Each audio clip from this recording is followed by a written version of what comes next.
સાવલીમાં ST બસોની અછત અને ભારે ભીડથી કંટાળેલા વિદ્યાર્થીઓ અને નોકરિયાતોએ રસ્તા પર ઉતરી વિરોધ નોંધાવ્યો છે. બસ રોકી ચક્કાજામ કરી તંત્ર સામે રોષ વ્યક્ત કર્યો છે. સાવલીમાં વડોદરા સાવલી ઉદ્દલપુર ગોધરા રૂટ પર દોડતી એસટી બસોમાં ભારે ભીડ જોવા મળી રહી છે.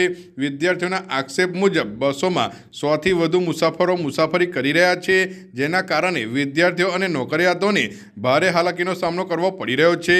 પરિસ્થિતિથી નારાજ વિદ્યાર્થીઓએ બસ રોકી ચક્કાજામ કર્યા અને એસટી તંત્ર સામે વિરોધ નોંધાવ્યો. વિદ્યાર્થીઓએ ડેપો મેનેજર તેમજ ડીસીને લેખિત અને મૌખિક રજૂઆત કરીને બસો સમયસર દોડાવવા તેમજ સાવલી ઉદ્દલપુર ગોધરા રૂટ પર નવી બસો શરૂ કરવાની માંગ કરી છે.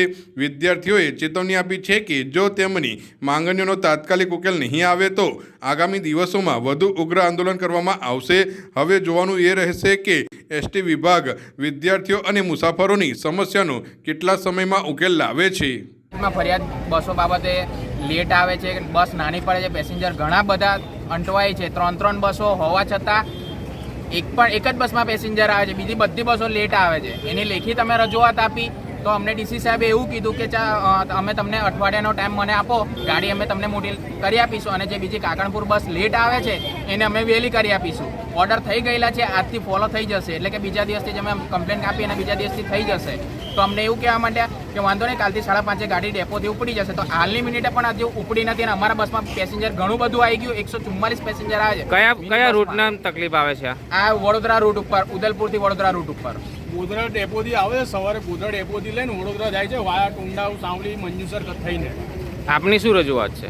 અમારી રજૂઆત એક જ છે કે બધી ગાડીઓ નિયમિત કરવામાં આવે અને અમારી ગાડી મોટી આપવામાં આવે. આના માટે રજૂઆત કઈ કક્ષાએ તમે કરી? છેક ઉપરી અધિકારી ડીસી, ડિસ્ટ્રિક્ટ ડિવિઝન ડેપો મેનેજરથી માંડીને છેક ડીસી સુધી સાહેબ સુધી કરી છે. એમણે શું બાંયધરી આપી?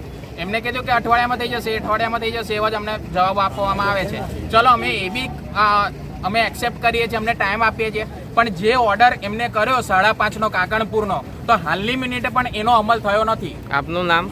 Advocate KP Patel.